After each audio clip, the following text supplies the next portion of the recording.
just wanted to take you through how you might troubleshoot error messages. So you install the app and you try to connect the dashboard to the data, and it keeps giving an error, or you don't see the exact error message, or it tells you refresh failed. You can always go back and you'll see the app here. Typically you'll find a corresponding workspace for that app. So what you need to do, and you would find the corresponding workspace here, and when you click on that, look for the semantic model. You should find the report and the semantic model.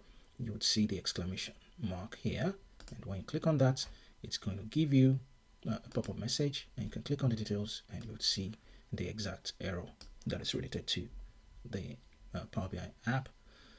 This currently tells me there's something wrong with the credential, so it's likely because my token had expired or something similar. So you want to look at that and compare that to the troubleshooting tips on the instructions page on the gist.